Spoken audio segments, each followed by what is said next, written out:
Welcome, everyone, to We Should Be Working. I'm Zach Hendricks. That's Jeff Finley. Jeff, So, happy to be chatting with you again this week, and it's likewise, good to see you. likewise, Zach. Good to be here. How you been? How's your week? It was uh, it was a good week actually overall, especially from a work perspective. I'm finally starting to get some bites in the job arena. I've been applying for weeks and weeks and weeks. And it's interesting because I took my resume from what I had before and what I got my last job with, and I had worked on that thing for months and months and months and months. So I took that one. I was feeling pretty good about it, and just added my latest experience up on there. Started hmm posting, and I'm not getting anything.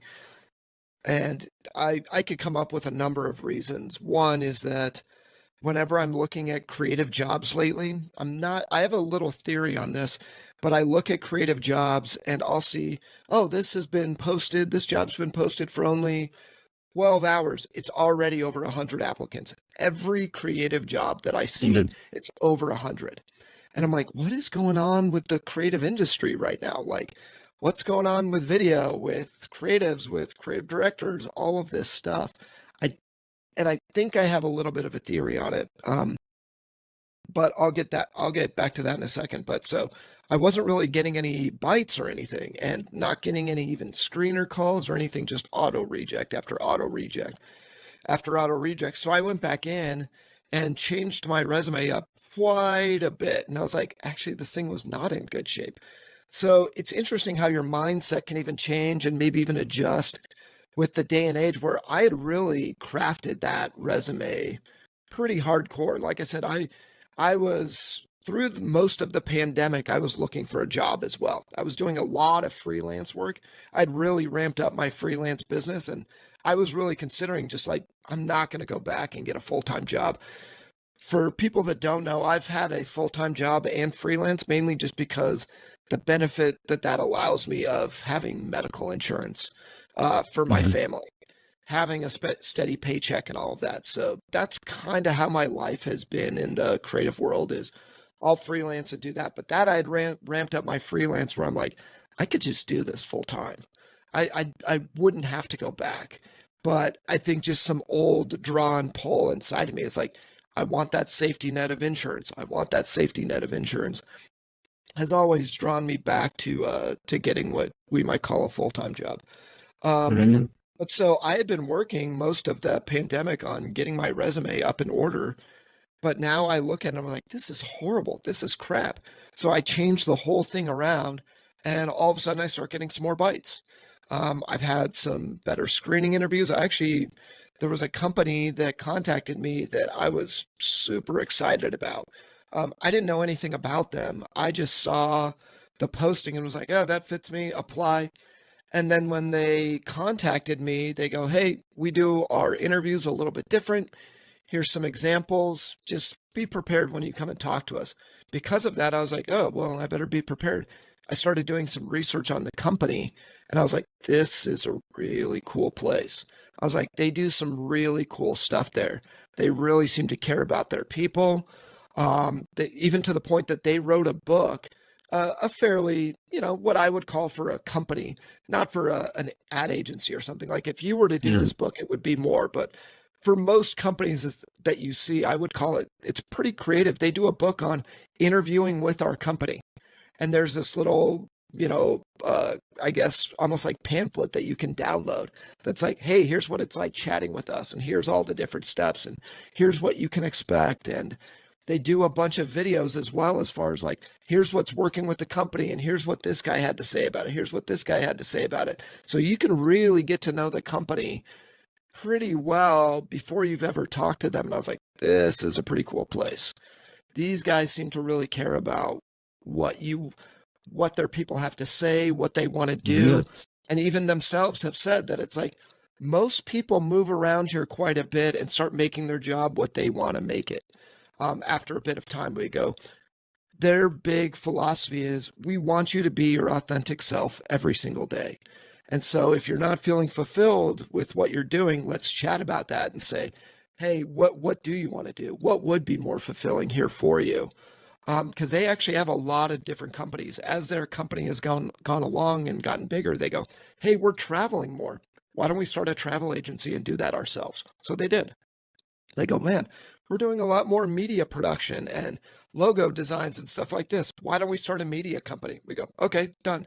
So as they go and like start touching little things, they go, "We'll just do that ourselves and start another company, and start another company, and start another company." So it was pretty inspiring. So I'm really crossing my fingers on that one and hoping that that goes well. Because I'm like, I think I could really Yeah, be happy there.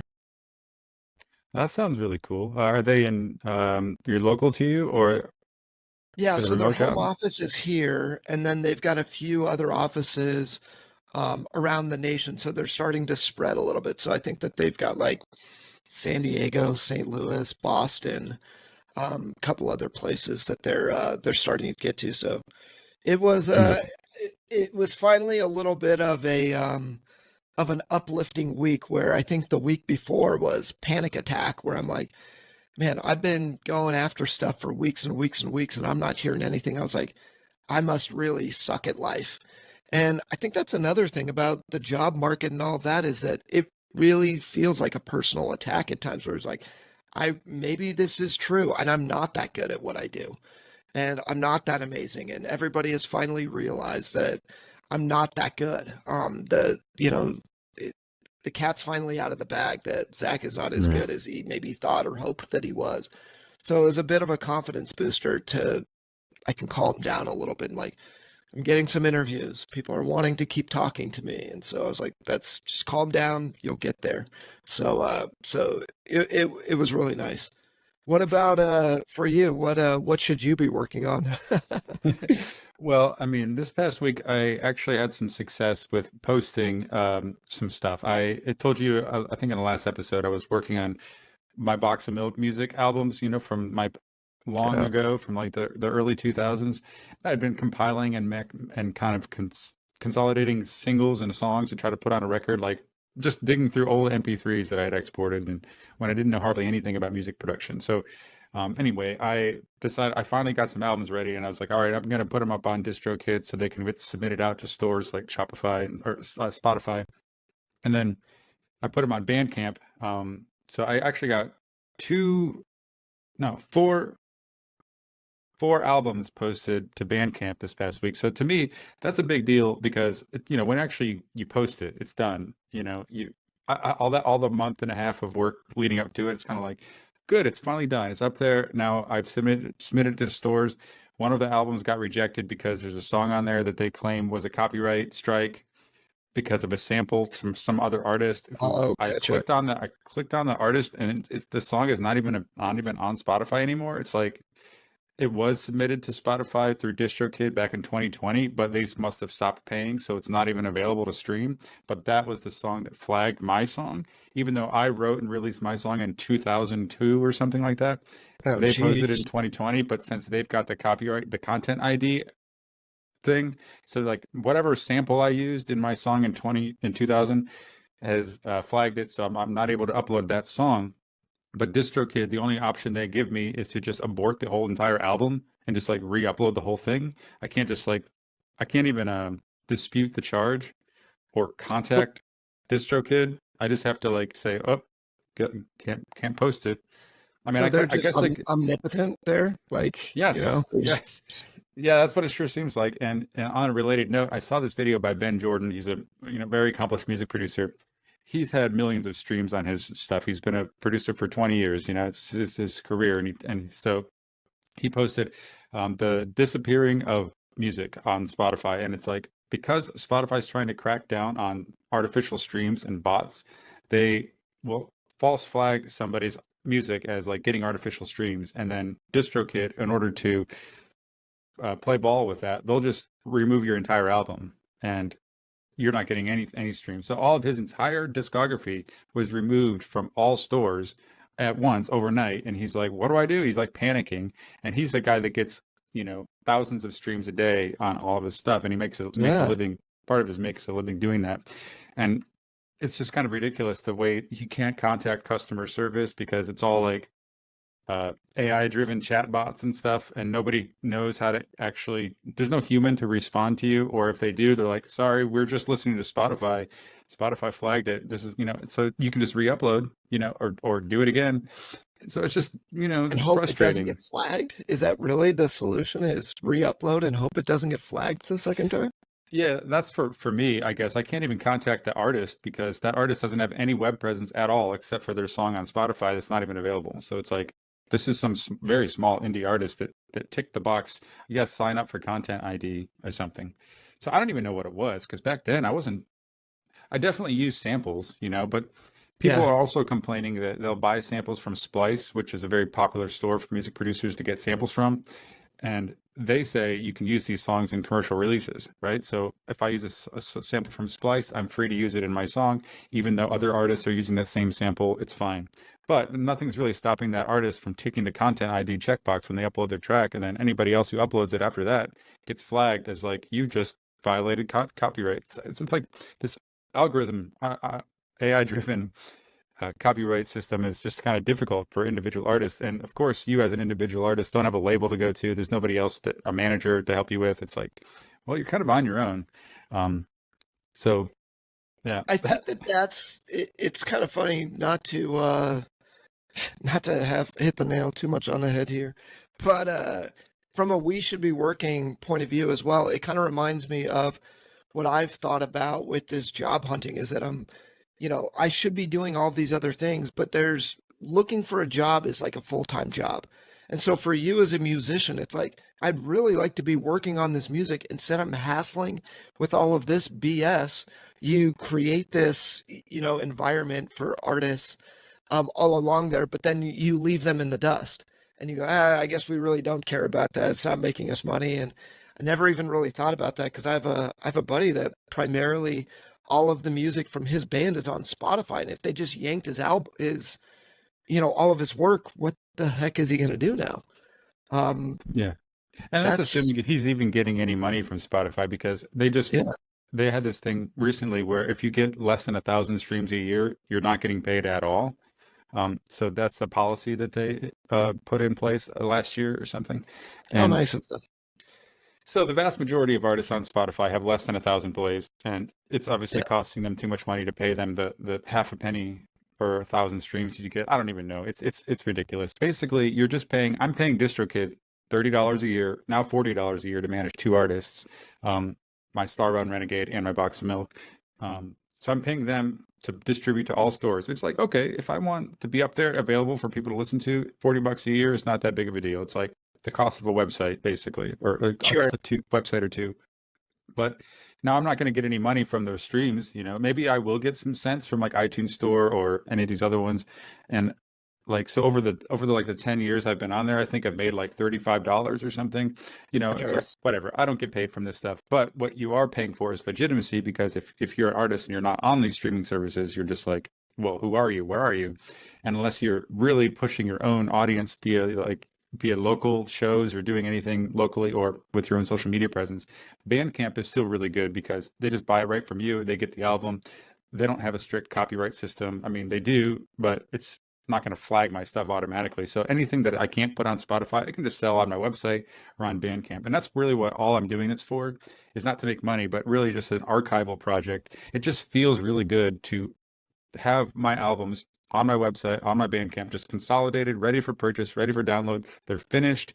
And it's like, it's not just a bunch of cluttered MP3s on my hard drive. It's just like, it's out there. And so it's really just for me. I don't care if I make any money off of it. It would be nice, but nobody Sure. makes money really making music unless you are like some sort of pro or a teacher, or you know, the actual artist is really hard to make a living. It's really just a labor of love. But Yeah, absolutely. Well, it even seems like with bigger artists as well, they're not making money off of track sales anymore. They're no. making money off of touring, and everybody's touring hardcore, hardcore, hardcore because to make up for all of that. But I do have to say it doesn't give me a lot of hope in society when these big companies are like, how much money are we saving by saying, if you don't if you don't have 1,000 streams, we're not going to pay you.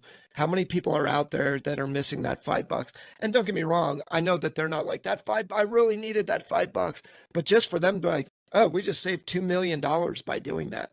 And it's like, I know you're not doing it for any other reason other than it helps your company. It's not for the artist. Kind of Hmm. makes me think of I haven't checked in on them for a while, but I know that you will know about them. There was a company out there called Designed by Humans. Oh yeah, yep, And I the remember them. original way that that place started was it was like this competition website to get a t-shirt printed. And so people would submit new designs, and then the most popular designs, and not always the most popular, I think is because they're like, look, if this guy has 1,000 friends and his design sucks, we're not going to let him win. But it was definitely taken into consideration that, hey, if you Yeah, submitted a design and you got a lot of votes, they would go and make your t-shirt.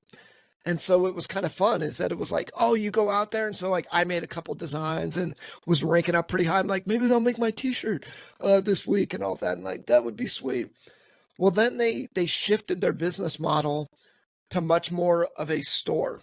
And I was like, this is a place that really does care about their artists and their people. And so instead of saying like, we're going to, I think they maybe finally got the idea that it was like, actually, as much as this is fun having this competition, how many people are getting shut down week after week after week when they're a second place all the time, which means that there are people out there that like them. And we're saying, no, you're not good enough. But there are tons of people that would go and buy their stuff. And so they've shifted to much more of almost like an Etsy idea where you can be an artist, you can have a shop, you can submit your designs. And if people like it, get it printed on a shirt, on a tote bag, on a this, and you can still, it's still, designed by humans. Um, and all of that, but now you're not shutting anybody out. And so they kind of even eliminated that where it's like, I see companies that do that that want to support their people. And then you have the Spotify's that are like, hey, you're not good enough. We don't give a crap. You're not making us money. So we don't care about you. It making it harder for creatives to even get started in today's day and age. So yeah, that's yeah, frustrating. it's tricky because it's so convenient, and everybody uses Spotify and iTunes and Tidal and any of these YouTube Music. That's what they all use. So if like you want to be heard, you got to put your stuff up there. But um, if you're not on a major label anyway, you're probably not going to get any traction unless you really, really, really try hard to market it.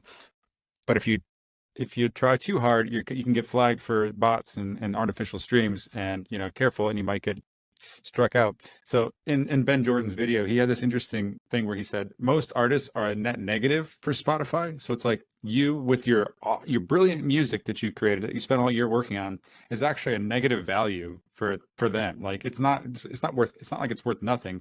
It's actually costing them money. So you're better off not even being on there. Um, so it's so weird how like the artistry and all the time that the artists put into their work, it's like valued so little in the marketplace, but obviously everybody loves listening to music. But to be an actual artist, it's so funny that you can't that that's the labor that doesn't really get paid for. Like if I wanted to really make money as in the music industry, I would be making products to sell to aspiring musicians because there's like an oversupply of creative people who want to make music and aspire to. So if I could give them the resources and tools to give them the illusion that they're going to fulfill their dream, then they're going to give me a lot of money because they can participate and maybe try to make it. So on that note, I thought maybe I could teach people how to use FL Studio or like private one-on-one lessons on how to take like a beginner who hasn't written any songs to start writing their songs and making and posting them. I thought that would be really cool, but I'm not an expert. Like, I'm not a guy that I could post my stuff on YouTube and get any sort of traction, but I would think it'd be cool if I did in person, for some, maybe even a young teenager or something like that, who's like, his mom pays me, $60 a lesson or something. And I show him how to use FL Studio and he's like super stoked. He gets his first track out there, and I'm not going to teach him the ins and outs of mastering to a professional level or anything like that. But, this idea of being a teacher or mentor keeps popping up. And I'm like, maybe there's something there. I don't exactly know how I would do that. It's not like anybody's asking me to teach them how to do this. So I kind of feel like I'm a solution looking for a problem. Does that make sense, Zach? It's like No, I just keep absolutely. feeling like I'm like looking for people that could use my services. I'm not, no one's knocking on the door and asking me to do something that I'm not doing. A lot of teachers say like, people just started asking me how to do this thing, how to teach them how to play this, how to do that. So I just like, all right, fine. I guess I'll just step into a teaching role. But do you ever hear about the teachers who are like, gosh, I just need to like find people that I can teach this thing to and struggle and try to get it out there and try to find students looking for I try to satisfy the demand. It's like I'm a hammer looking for a nail. I'm a solution looking for a problem. Yeah. And it doesn't really feel like a good place to be in. Um, you know, It, it it's difficult because and I feel very much the same. Some of the more satisfying stuff is that there have been one or two people that I've mentored over the years, and more than that, but some much more so, that I'm still in contact with now. There was a kid that I met before he went to college and now has since graduated and is trying to hack it in motion graphics and video. And we've done some projects together and all that. Like, he's trying to break into this industry. And so it's been really fun and rewarding to work with him and see him grow as well, and see his demo reel get better and better and then get jobs, and then have him even in similar spots as me. It's like, man, I'm really searching for a job out there. Like, I'm trying to find this. I'm like, then in some ways I almost feel guilty. I'm like, maybe you should have gotten into creative arts, because right now it's flooded with people, which, reminds me from Mhm. before. I think my theory on that is, as far as why I'm seeing so many people and applicants out there, is in today's day and age, which I think speaks to your point as well, is, but I see this as a positive for mentoring and doing all that, is that in this social media era and in what we'll call this TikTok era, for lack of a better term, everybody is turning into a content creator. And kids, and especially the younger generation, are now being exposed to making their own music, maybe for their videos, or picking music. Now they're even making videos. So now they're like, oh, I can shoot video, I can edit video. I'm adding motion graphics up there. I'm making my own little logo for my YouTube channel that I'm doing. That everybody is turning into a content creator. And so when I look at these jobs, at the same time, I also think that that's part of the problem, is that people that are very underqualified think that they might be qualified now. Because I've made 200 videos. Like, you made them on your phone and they look terrible. But unfortunately, you think that it's good. You need somebody to kind of help you to go like, how do you get to this high level where your TV commercial level, or, and there are some YouTube channels that I really, really, really respect their production value that do it well. Like, there's a channel my boys watch called Dude Perfect. Those guys, they really do it well. They market themselves well. They shoot well. They have high production value. They edit. They have good motion graphics, good everything all around. And they're one of the most popular channels out there. I think they're over 60 million subscribers. But they put that back into their channel and know, like, hey, we're going to do this and we're going to do it right. And there's still a bunch out there that, still have multi-million views and are just using a webcam, and, that's fine. But I think it goes to all of that. But to your thing on looking for solutions, I love teaching people, and I've tried to figure this out with my wife, and she's like, just go out there, try to do it. She goes, because I was like, I don't know, it's kind of flooded with all of this. And her advice or solution is, the reason that people are going to go after you is because you have a unique take on it, because you're you and you're the only one that is you. And if people are attracted to you in any way, shape, or form, you might just need to get your voice out there to go like, which I think says a lot for you personally, Jeff Finley, is that's how this podcast came along, is that I was like, I feel like we would work well together. There's something about you that I think has a unique perspective, a unique take. And I was like, let's go do this thing together. So I would say I saw that you posted some stuff on some coaching and all that, and I hope that that goes well, because I was like, oh man, that would have been like a dream come true. So Zach, like 15 years ago or whatever, 10 years ago, I would have signed up in a heartbeat. Be like, wait, I can get personal lessons, excuse me, lessons from Jeff Finley. Done. I'm there. Whatever I need to do, this is how I'm going to make it in the industry. So I thought that that was really, really cool that you started putting that out there. I think it's really sweet. Yeah, well, thanks, Zach. It's fun. It's funny because my headspace, I'm like continually thrown because I'll say something like that, and then I'm like, am I desperate? Am I appearing desperate? I didn't get any responses to it. I'm offering. So what Zach's referring to is in my last newsletter, I put an offer in there saying like, hey, I'm kind of thinking this, kind of feeling called to do this mentorship or coaching or whatever, getting back into it again. I don't really know if there's a demand for it, but if you're reading this and you're energized by this idea, I'll do it for free. I'll do a session or two for you for free. Contact me and tell me what you want to do. And we'll see if it works. And but like I didn't get any bites. So then I'm like, you know, is it me? Is it me? Or is it like, does nobody care? Do I not really communicate my value very much? Or do I even need to do that? If it's not already obvious and present, like am I forcing it? You know what I mean? Like because I'm feeling kind of like urgency to try to monetize and make money because my bills are stacking up and I'm in a situation here. So I'm kind of grasping at straws, and I'm not in this position of abundance where I'm like, you know, I don't need it at all. And that usually when you're in that state, you start getting it. You start Yeah. getting the demand is when you're already busy. So I don't know. I put that out there, not really because I might get a bite, sure, but it's more like I'm trying to communicate with like the outer reality, with the universe saying like, okay, I'm available. I'm ready. I'm ready to take that next level. What is it that I need to do? That was the thing, the whole reason I started my newsletter again. It's kind of like, all right, I need to put myself out there. I want to do it again in a way that's authentic and true. Um, and this is the way I know how, and it's really scary, but I'm going to just say who I am and put myself out there where I'm at today and just kind of see where it goes. And unfortunately, you ended up reaching out, and it's turned into this podcast. And it's like, all right, that's cool. I'm into that. I really like this, and that's how I like the opportunities to come. It feels more like a synchronicity rather than something that you're forcing and forcing and forcing and hoping to get the approval and hoping to win. And you're in this contest where you're doing all this free labor, aspirational labor, spec work, trying to land something.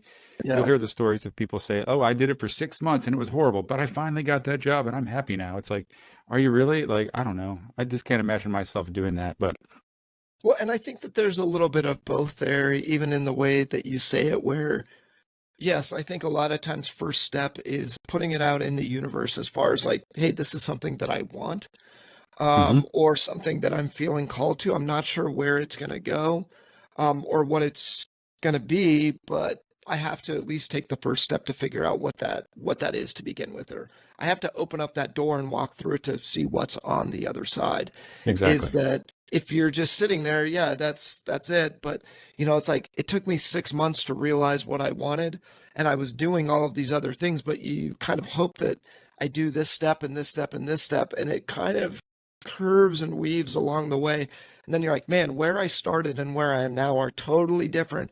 But I needed to take that first step to get there, is kind of what it feels like to me. And even in this podcast, hopefully everybody realizes that it's like, hopefully it gets a little bit better every single week. That first episode was a little bit rough, at least for me. But no, and I think as people get to know you and know us in general, as far as whatever that journey is, you get to know yourself even more. That it's like, I wonder why I'm not getting anything on this, and why is that not there? And same for me, is that I'm like, well, if I did that, how am I going to feel if I don't get anybody on this? Or it is weird being like, I'm a teacher or I'm a mentor seeking a student. You're like, It's it's weird. kind of an odd, it's an odd thought process. Yeah. I know. And it's funny because 2 years ago, the maintenance guy at my apartment complex was doing some work on my apartment one day, and he noticed that I had music production software open, and had a guitar sitting out there, my drums. He's like, "Do you make music?" And I was like, "Yeah." And he's like, "That's really cool." And he started telling me how he makes music, and he showed me a video of him playing piano on his phone, and the dude was like a savant, like Oh, really? incredibly gifted. Like he went to a music store, and just like someone took a video of him playing the piano in the music store, and it was like Beethoven. That's what it sounded like. And I was like, wow, this guy's incredible. But he's just like this maintenance guy that you would never assume that he has that skill. The way he carries himself. But anyway, he was all impressed with how I made music, and I showed him some of my stuff, and I said, I can't play any of these instruments as good as you can. I suck at that, but I make my music on the computer, and I like to produce, and I like to think about music theory and compose, arrange songs. And he's like, that's like a foreign language to me, but maybe you could teach me. And I was like, oh, I'd love to teach you. So there was an opportunity there, and I like tried to follow up on it, and then it just never came out, never went anywhere. Like I think he was shy or something and didn't feel comfortable, and like, so it didn't work out in the way I had thought. But he did say weeks later that I inspired him to get back into music production, and he's already like writing tracks for his new album. He hadn't picked up his guitar in years, and he's like back at it. He bought some new plugins, so he's like learning and teaching himself, and he thanked me greatly for it. So it's like, well, okay, that's how the situation actually worked out. I don't know where things are going, but like I happened to show up in his life at the right time where I inspired him to get back into music, and uh and Yeah, I mean, that feels pretty cool. yeah, that was really cool. And he also told me like, Jeff, you could do better within this apartment. So this place sucks. So he's like, That's management here is terrible, blah blah blah. It's awful. You need to get out of here. that's hilarious. So I did want to, I want to shift gears here for a minute, and for our listeners, is I had an idea today, and I kind of sprung it on Jeff. Is I was like, well, you're getting to know us as we go along, and we get to go through this journey if we should be working. But instead of working on the podcast, I was like, I don't want to do that. Uh, let's get to know one another a little bit more. And I was like, I thought it'd be fun to kind of go through a bunch of questions and figure out, because I've kind of wanted to ask along the way, and either the conversation hasn't allowed, or we haven't gotten there, or we've gotten off topic or something like that. So I thought it'd be fun for episode 6 to do who are these guys. Mainly it'll be who is Jeff, but I'm sure some of my stuff will come up here, because I did not tell Right. Jeff I was going to do this. I just had an idea, but I wrote out a bunch of questions here, and I think some will be quick, some will be long, and if the conversation goes that way, we'll just kind of go with the flow here. But question number 1, speaking of music, what was your first concert? I believe it was The Offspring. Offspring. Good Yes. show? Oh, it was a great show. My first concert, it was a Blossom Music Center in near Cleveland, near Akron, Ohio, and yeah, The Offspring and I think Bad Religion played, and Oh, wow. the Nice. Dickies, something like that.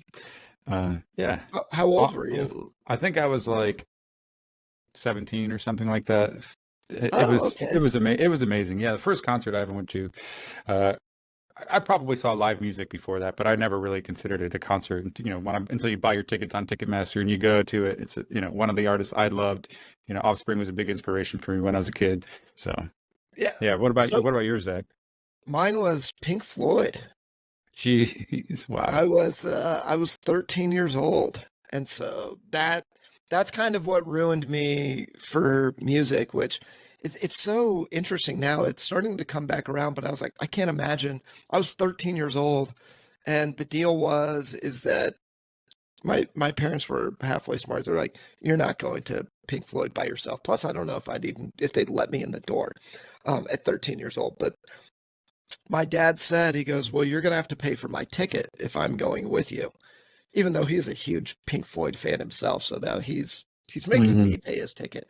But so me and my buddy went and got a job at my uncle's bike shop, working on motorcycles and stuff for like a few days. And we didn't really do any work. It was more just him helping us out and be like, yeah, come on over. I'll give you kids some money.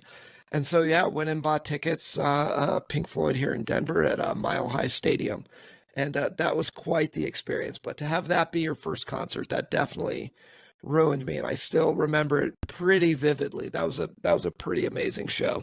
Wow, Pretty awesome show. So that's then awesome. I was like all about concerts from there on out, like trying to go to as many shows as I possibly could, and Hmm. ditching school to go to shows and all that. So that Awesome. that was a good one.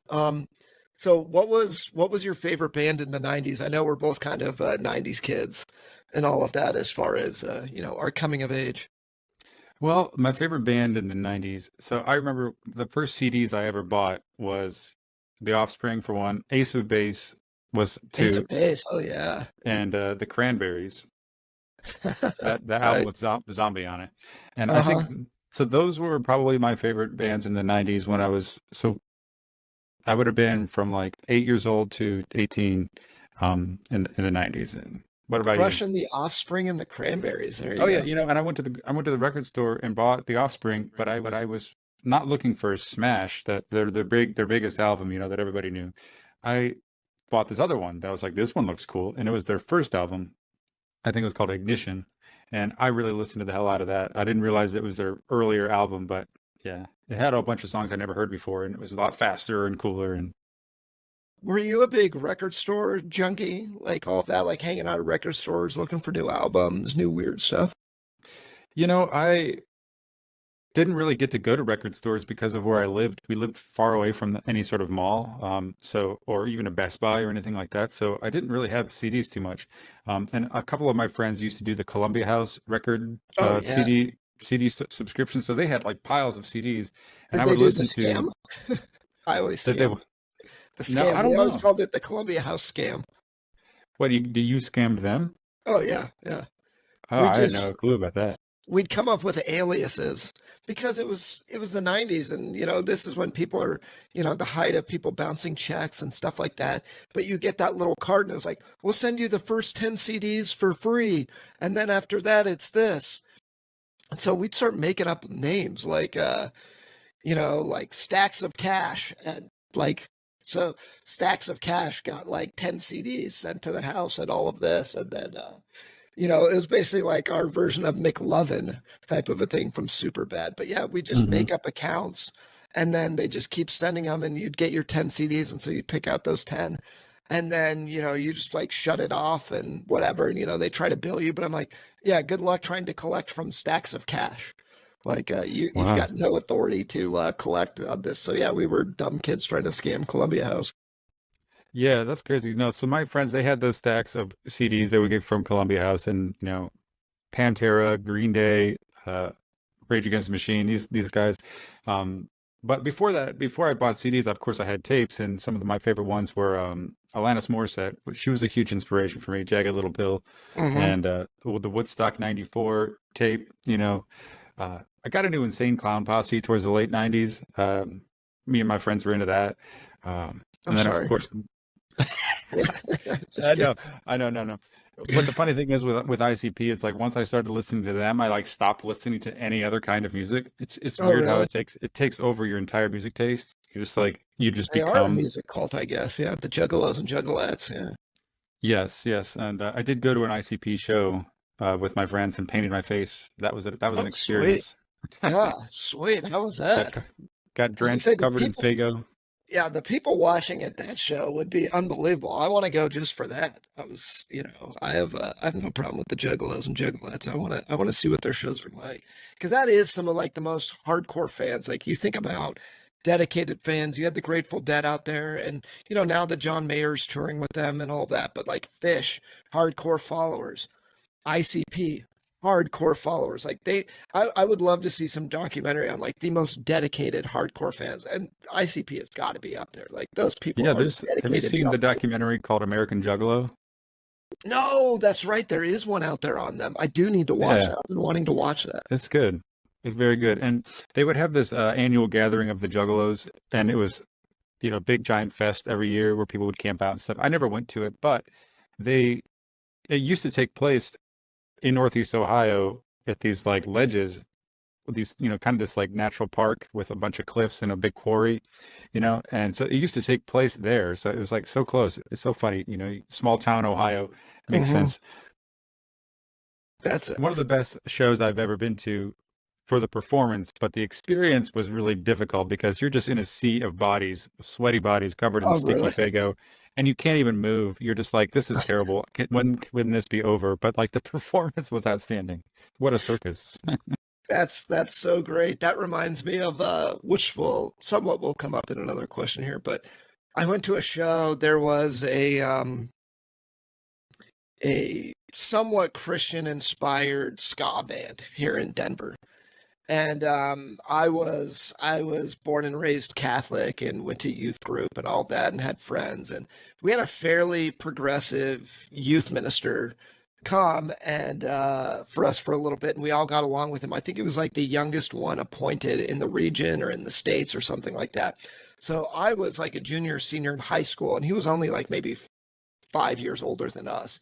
So we were like really close in age and into similar things and all of that.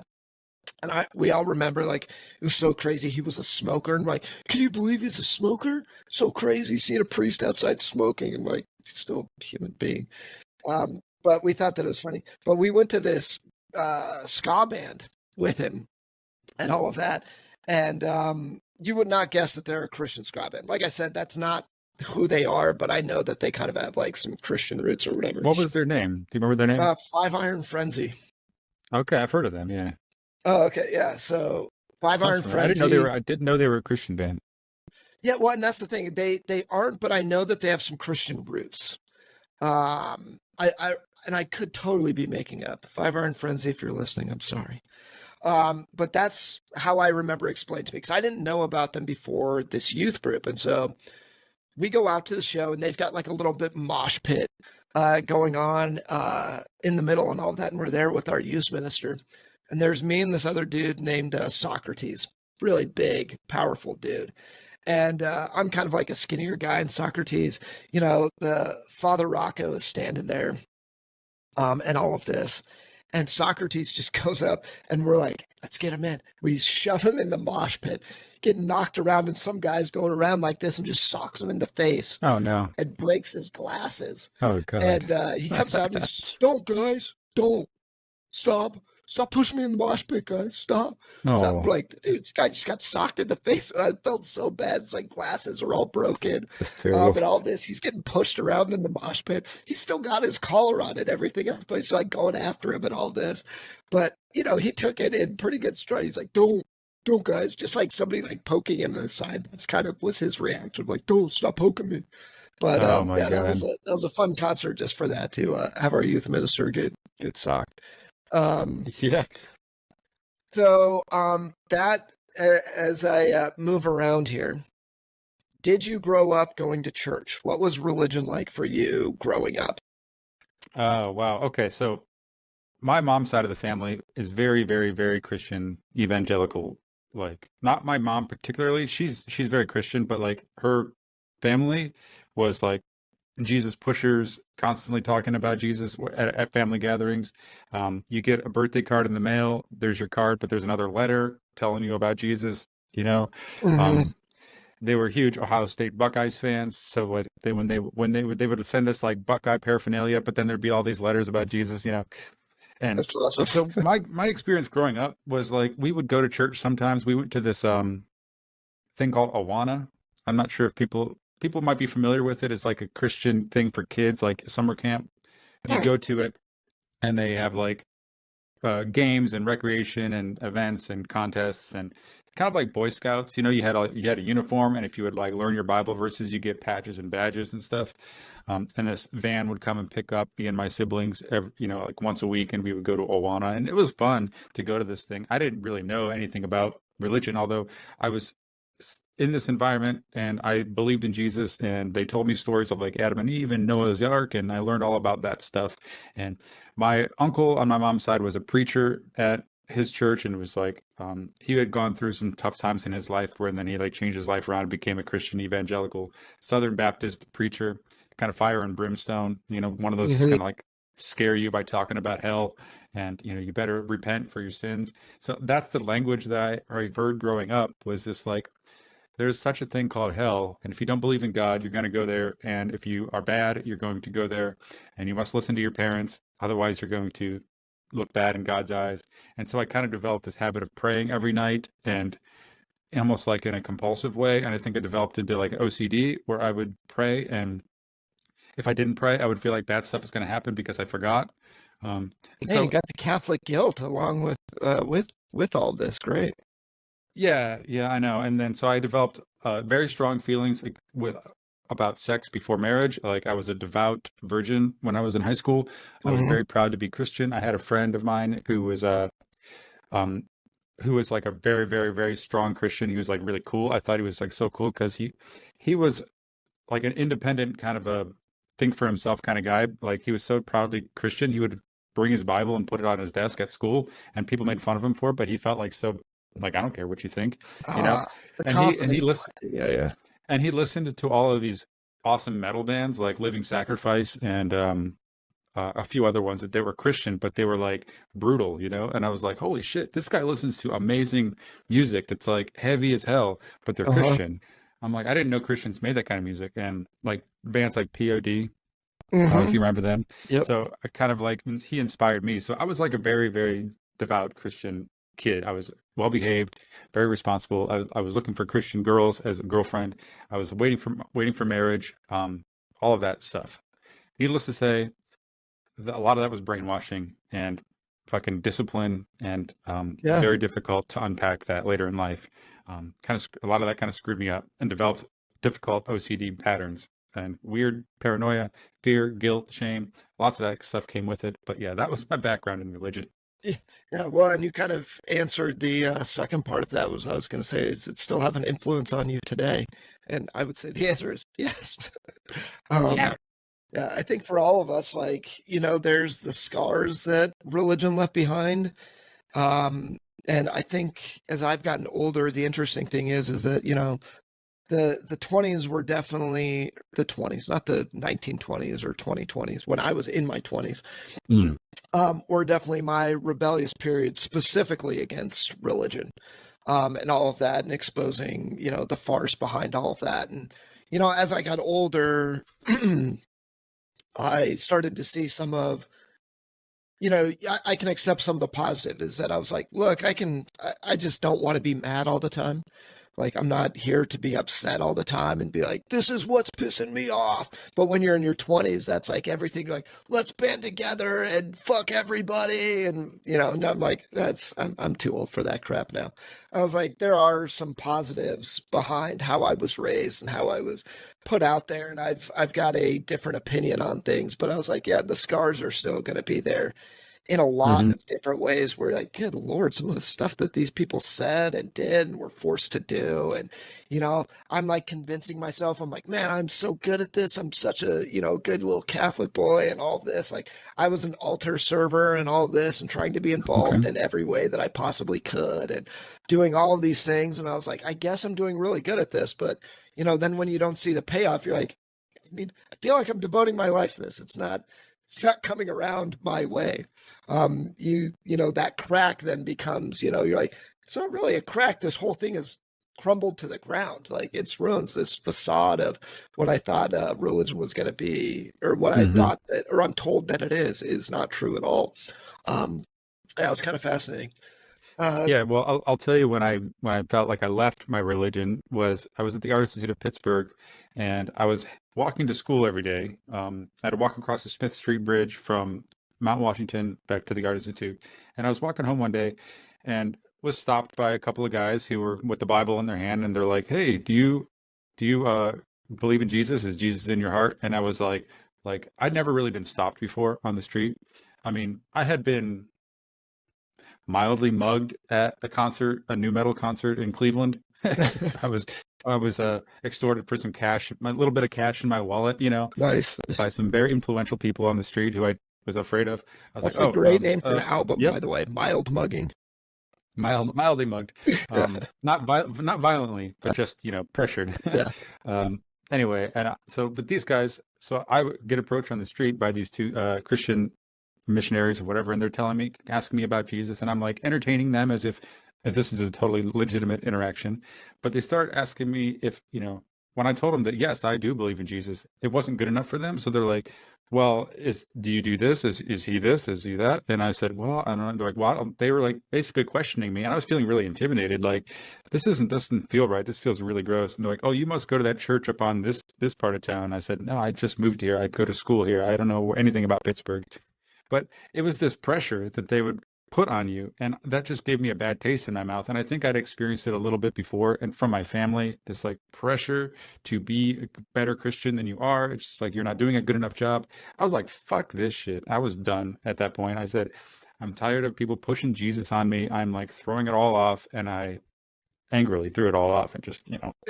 Well, I think that was that's it. always been a big issue that I have with it to begin with is, and I've talked to a friend about this quite a bit is, everybody wants you to want to like their version of Jesus, Hmm. and all of that. And it's so it just became so odd and apparent to me that it was like, it's weird that I have to like yours, but you fail to see that if I like mine, that that's wrong.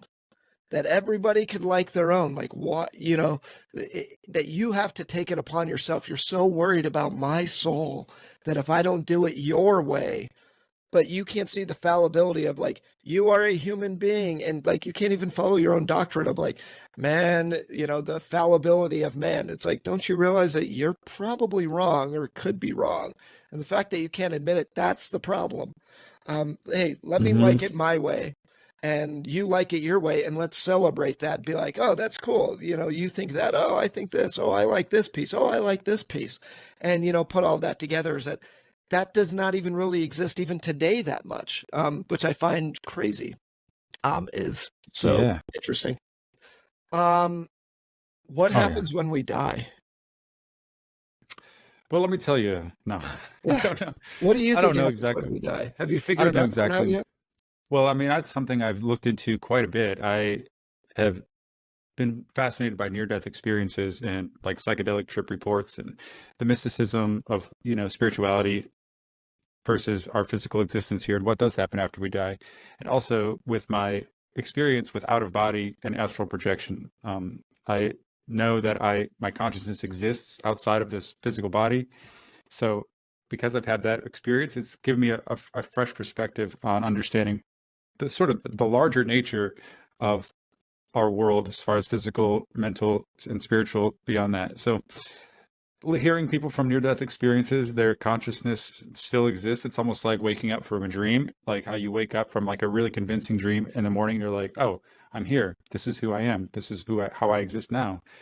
This feels like me. I'm real. So imagine like you die, your physical body is gone, but your awareness is still there. And you're like, hey, oh, I just woke up from a dream. This is who I am. This is real. And then you start to like remember your life um, that you just lived and start thinking about it. And you're often greeted with this like profound sense of love, at least from a lot of these near death experience reports. They talk about um, seeing the white light or seeing loved ones that had passed, seeing ascended masters or folks like Jesus show up or different people that they believed in. Maybe if they grew up Islam, they'll see religious spiritual figures from their belief system. And when I took the 5-day workshop at the Monroe Institute, which is a Center for Consciousness Studies, I did this in 2015. I took a week-long workshop on out-of-body travel, and William Buhlman was the teacher. He's written several books. One of them is called The Secret of the Soul. Another one's called Adventures in the Afterlife. So he's very big on afterlife studies, and I think his wife also is like a death doula, like who consciously like helps people cross over like on their deathbed and helps Gotcha. them kind of affirm what it is that they want to experience as they're dying so they aren't met with any surprises or something like that. So it's like, having a conscious death experience as they transition into the afterlife. And William Buhlman talks about there being different realms, like heaven, for example, exists, but it's not the only experience in an afterlife. It's an astral realm that if that's your belief system, you're likely to go revisit that if that's what you really strongly believe. Like a person who is an Aborigine from Australia is not going to go to the Christian heaven when they die. They're not going to experience that. They're going to experience their belief system. And Or so like Valhalla and all of that, that type of, absolutely. yeah, makes Yeah, sense. so I do believe life goes on after this life, and there's a lot that you can talk about there being like reincarnation cycles and how it is that we enter and become a body in this physical world, or who these ascended masters are, these angels and people that we experience or lost loved ones. There's if you've seen the movie Soul by Pixar, they kind of get into what it's like in the afterlife as like this sort of weird conveyor belt system where like there are souls being processed on like an industrial level and Yeah. like they're trying to get people in bodies so they can go have an earth experience. There's also a movie called Life After Life or something like that. I forget what it's called, but it's an older movie and they talk about like the sort of bureaucratic nature of the afterlife. Like it's a comedy, but you die and you're like, whoa, Beetlejuice here I am. nature. Yeah.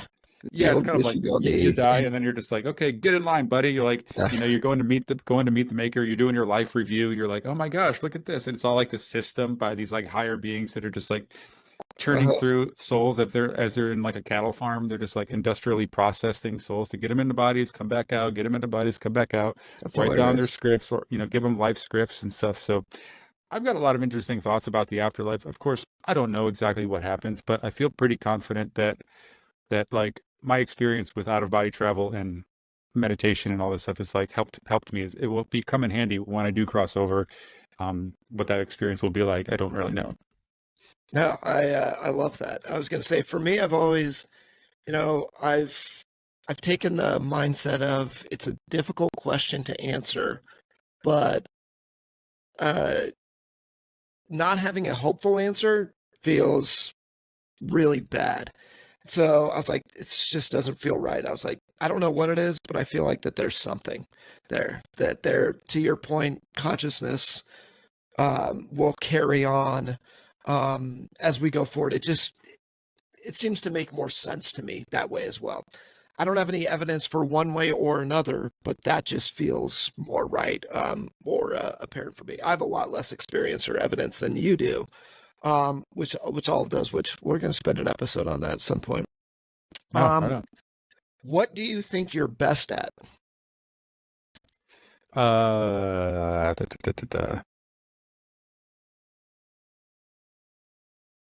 That's a hard question to answer. I mean, Yeah, as far as like talent wise, or however you interpret it.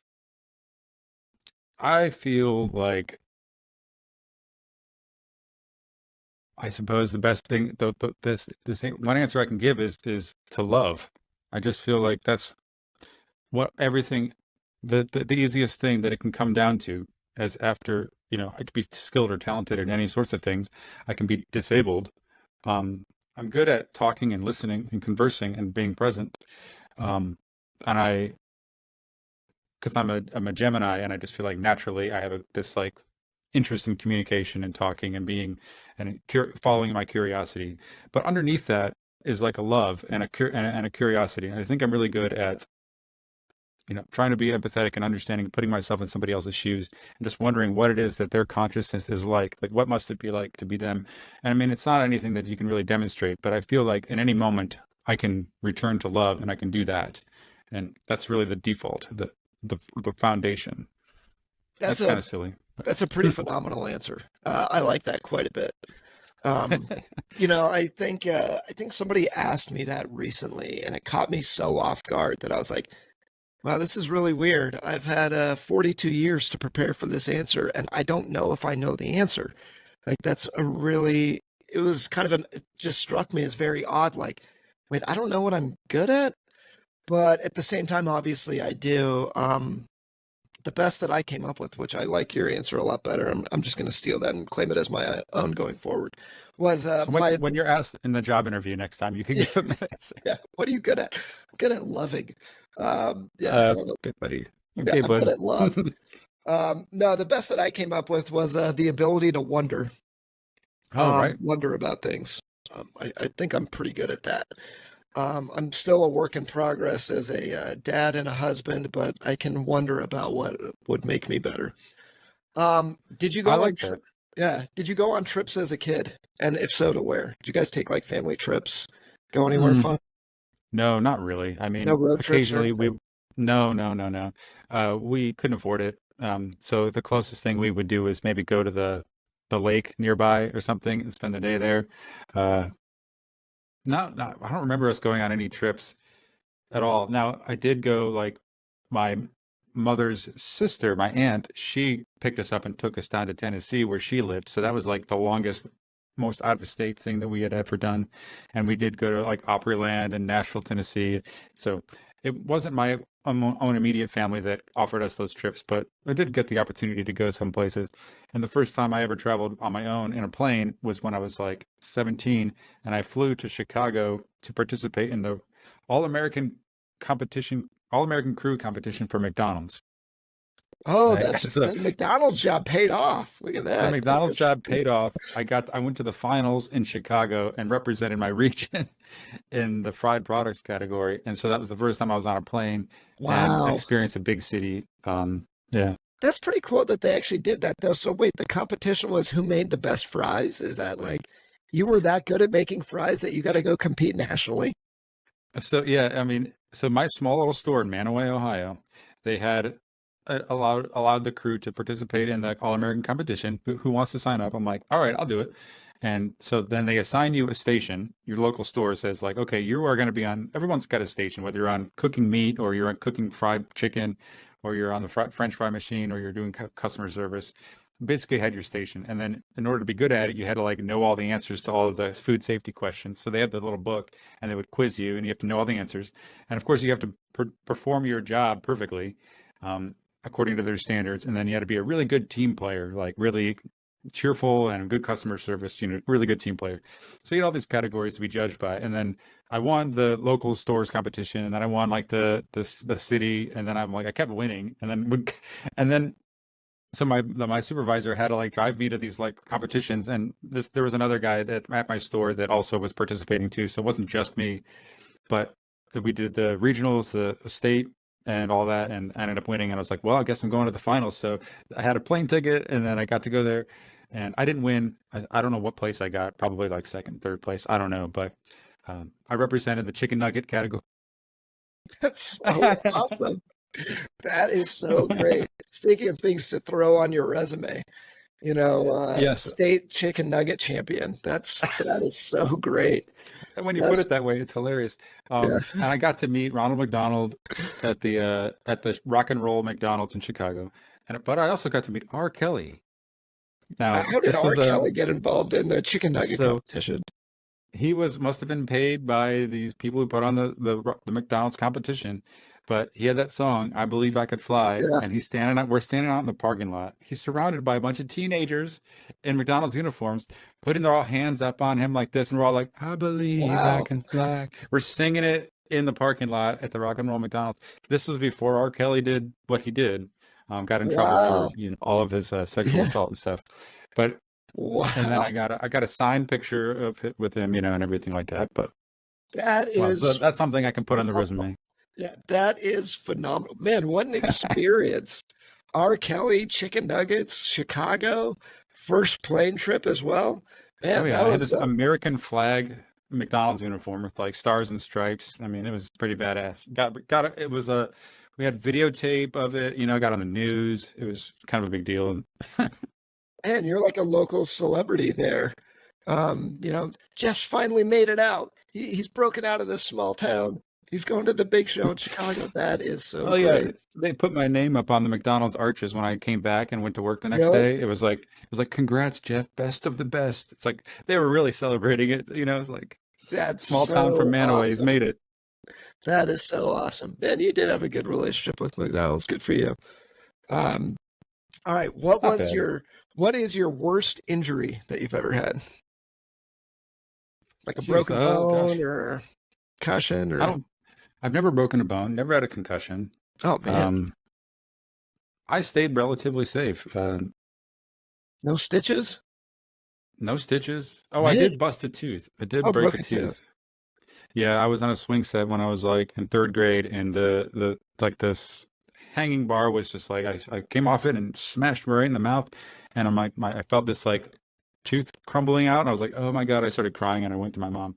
That was the first time I went to the dentist, and they fixed the tooth, and it's still the fake part that they put on there is still there. Oh man, hardcore chipped tooth.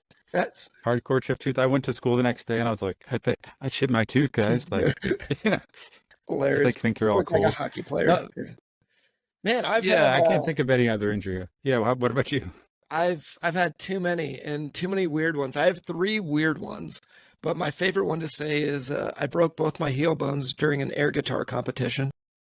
Oh my God. That was pretty good. It's up on YouTube as well if anybody wants to go see it. Oh shit, really? I gotta see that. My stage, it's very anticlimactic because there was so much adrenaline going through my body that I couldn't feel it at the time. So I remember I was living in Ohio at the time, and I saw this documentary about air guitar, of all things, on like VH1 or something. And there I found out that there's a world competition in Finland. And I was like, man, I was watching this, and this guy goes in to this crappy bar, does this air guitar routine, wins the competition, and then gets a trip to Finland. I'm like, I want a free trip to Finland. I was like, I'm going to go do some air guitar. Well, because of that documentary, it kind of like blew up in the States a little bit. And so I come out here and they've got all these rules about it where you have to have like a 1 minute routine. So you have to pick a song. It can only be 1 minute long. And then they'll play it and all that. And so I'm trying to pick my song and I'm getting real into it. That I'm like, put a whole lot of thought into it, came up with a whole bit, a routine, staged it all, practiced it all, and all this. And part of the routine was at the end, I was going to go and stage dive into the crowd and, you know, have them carry me around. I was like, nobody's going to do that. Nobody's going to think about that. And I was like, I'm going to get down there with my people, and all this. And, you know, that's what Nice, a guitar nice. god would do. And because that's the whole deal is that you've got to be a guitar god and Yes. kind of a parody of a guitar god. So we get out there and, you know, we go down to the theater and so this one's actually a theater, not just like some crappy bar. I'm like, man, I go to concerts here. This is crazy. They're going to sell this place out. And it was packed with people. So we go out there and they're giving us the prep and, hey, do this, do this. And they go, do not stage dive. Whatever you think is going to happen, the people will not catch you. If you think that they're going to catch you, they will not catch you. Do not stage dive.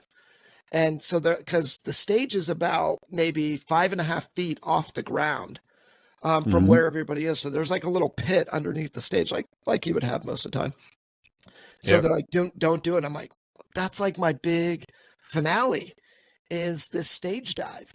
And so I was like, all right, I'm gonna do this differently. I'm just gonna get everybody out of the way, and then I'll jump down there, and then I'll be down with my people, and you know they can like put their hands on me, and like yeah, yeah, yeah, yeah. Well, I wasn't wearing any shoes, and the thing that I was most worried about, so I'm 5.5 feet up off the air, or up off the ground.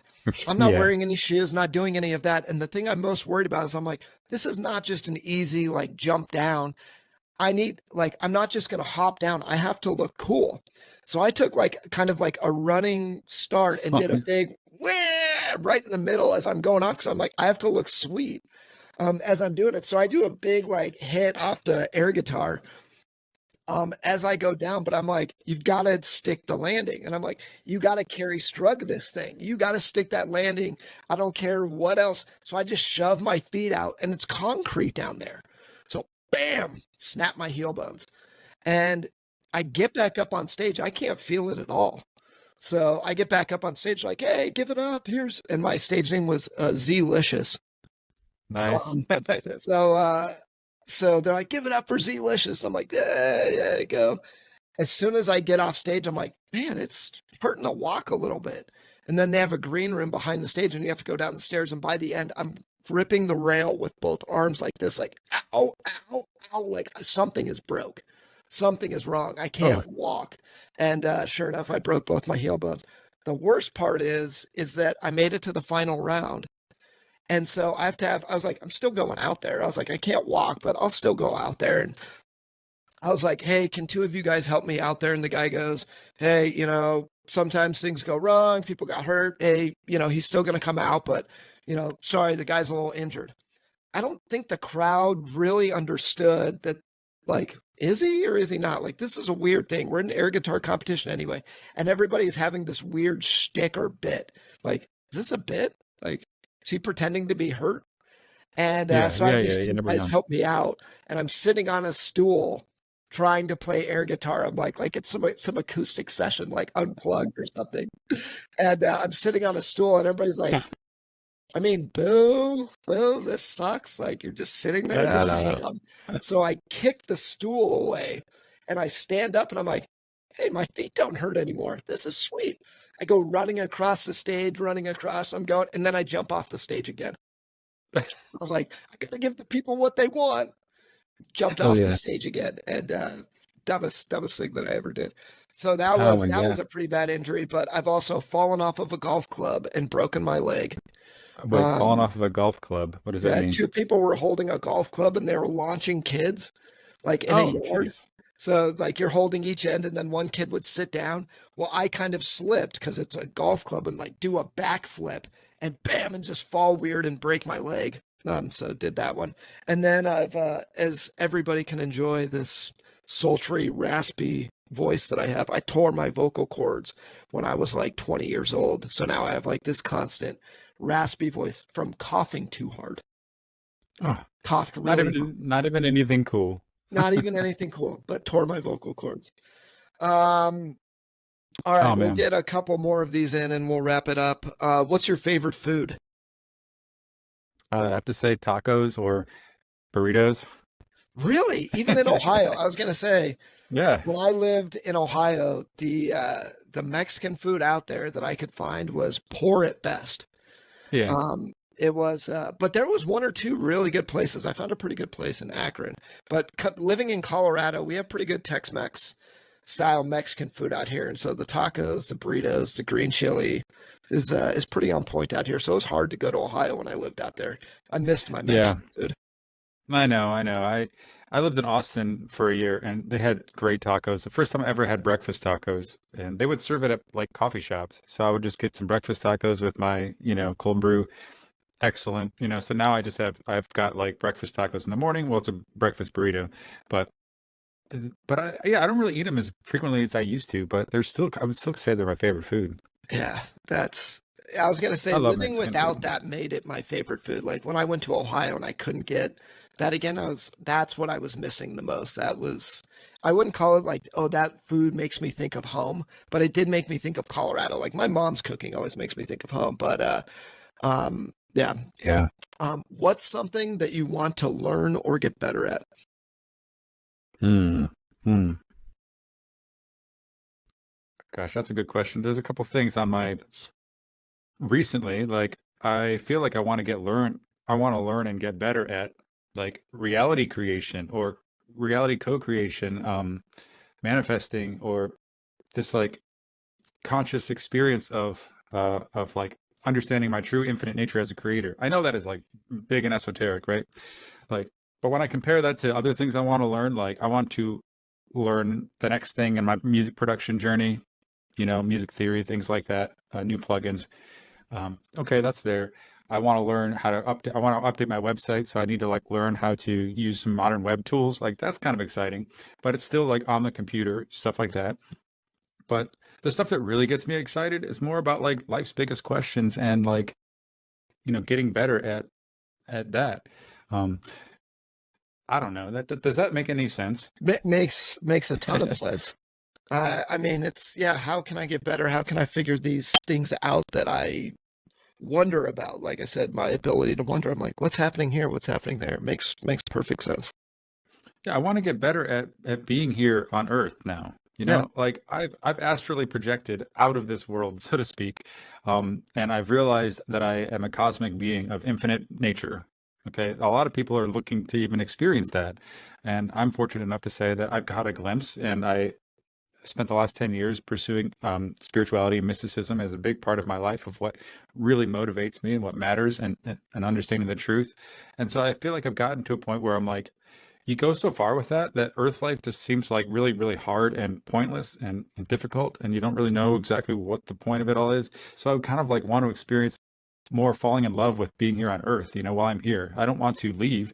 So I want to understand more about this earth planet, knowing what I know about my spiritual essence that I've experienced, like waking up to the game, to the illusion, and playing in the illusion a little bit more with more fun and in more enjoyment rather than dread, fear, survival instinct. I want to bring some of my true self, my essence into this world in an enjoyable way that doesn't feel like it's just constant processing of trauma and fear and survival. And I don't know. I don't know if I'm ever going to get there, but I would so say yeah. that's pretty much the same for me, just kind of geared in a slightly different way is learning how to be, a better father and husband so that my kids and wife are living without fear, shame, and have confidence to be who they are and Mhm. to seek who they are and know how to do that appropriately. So, yeah, I love that answer. And on that note, we'll make our Cool. last question an easy one, but I think this is the most telling of all of them. What was your first car My that you bought? first car that I bought was a 1988 Mazda 626. Oh, It was wow. it was sky blue. My dad worked at an auto mechanic shop, and They lent me a car for I think it was $1,000 or $1,500, and I got to pay $100 a month, to my dad's boss who will let me have this car. So that was my first car. It was a pretty decent little beater. Yeah, I'd take that for a first car for sure. My first car was a 1988 Honda Prelude. Nice. That was yellow. The only unfortunate part about it is that it had teddy bear rims on it. I bought it off of this guy who bought the car for his nanny, and they put teddy bear rims on it and sold it to me, and I was too stupid and dumb to even think. He told me that they were hubcaps. They were not hubcaps. They were wheels. And so I could not pop them off because he's like, I just pop off the teddy bears and you're good. Could not pop them off. What does that mean? Teddy bear rims? Like So like do they look like an actual teddy bear, it or was a is it teddy like bear. a figure of speech? Yeah. No, it was teddy bears that spinning around on the outside of the car. Like so instead of Uh, spokes or something like that, it was a teddy bear head and arms and legs that were connected wow. to the outside of the wheel. And I went to go look them up because I was like, what the hell did they even find these? The only place I could find them online at the time. Now, granted, this was in the infancy of the internet, but was on a website called racerchicks.com. And I was like, Nice. great, you have rims from racerchicks.com. So I tried to tell everybody that they were Grateful Dead bears. I was like, no, it's Grateful Dead bears, man. So I hated stopping at a stoplight because people would look over and they could see the teddy bears on that. And I was just wanted my car to be moving so that you could tell that I had teddy bear rims. So, So, did you ever get into like pimping out your ride, like putting neon lights on it, or no, upgrading your sound system, no, or any but of I that? did love that show. I always wanted to do that. I just never had the money to do it. Like that was always my dream was to be like, I did have a pretty sweet Kenwood taped CD deck All right, there you go. that was awesome. That was about the best that I got. And then when that got stolen, I was like, screw this. I don't give a crap. That of course that happens because I had an in-dash MP3 player and it was stolen. Like somebody smashed my freaking window right outside at Bill's at Go Media, right in that driveway, Oh, same really? place that you went to.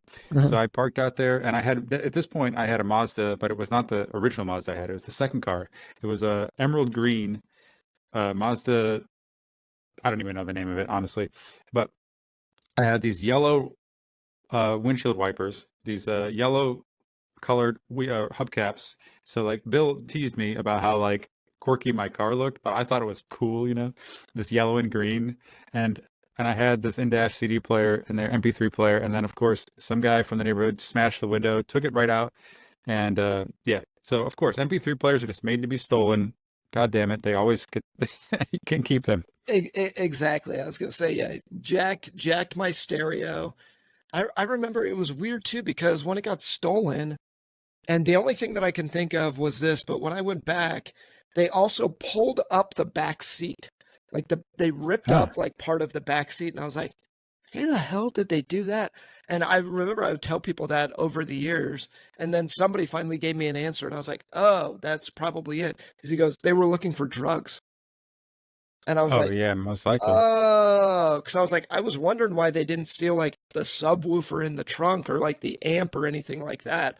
But they Yeah, did right. pull the alarm. Like, so they popped the hood, pulled the alarm, grabbed my CDs, grabbed my CD player, and ripped up like part of the back seat. And he was like, yeah, they were looking for drugs.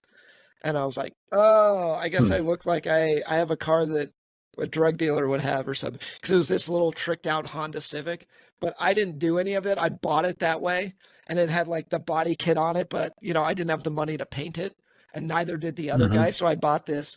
It's a Honda Civic with an unpainted front, rim on it, a screwed on like a spoiler in the back, and super dark tinted windows that I can't see out of the stupid thing at night, and got in a car accident because I couldn't see anything.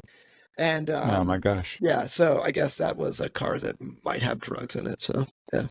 Yeah, I had some friends that really went above and beyond with pimping out their ride. They had amazing sound system and subs in there that would rattle the windows and the doors of their like 1989 Ford Bronco. It's just like, it's a piece of crap car, but there's like a hell of a cool system in it.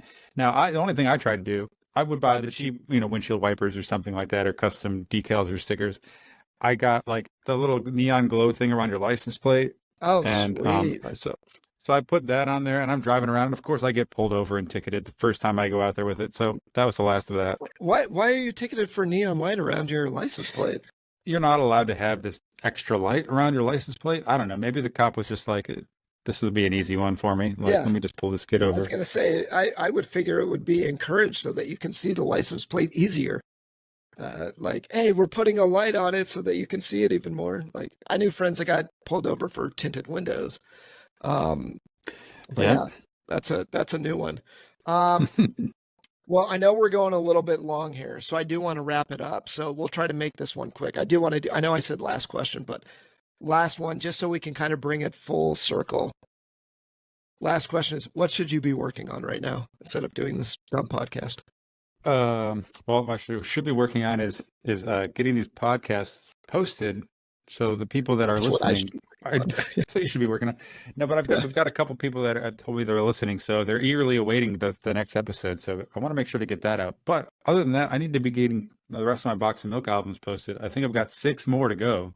I've got to remaster them, make sure all the audio levels sound cohesive, that all these songs that were exported out at various different times at different volume levels all sound like they're on the same record.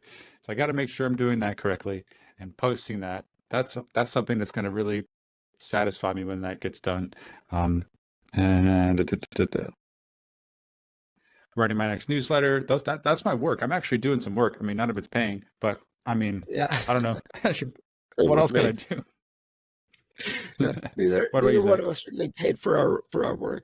Yeah, no, I'm with you. I was like, I got a lot of work to do on the episodes. Got to go apply for more jobs. Got to go work on this. Keep working on the resume.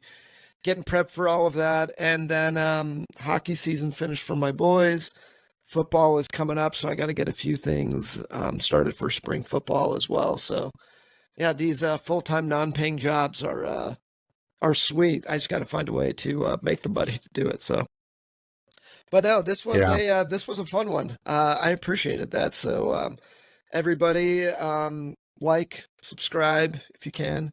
If you don't mind our little pandering, we hate doing it, but we appreciate it. Helps us out. And if you want to answer one of the questions that you found interesting in the comments, feel free to, and we'll take a look at those. So, with that being said, thank you for listening. This is We Should Be Working, and you all have a good day. Jeff, we'll chat soon. Take care, everybody. Bye bye.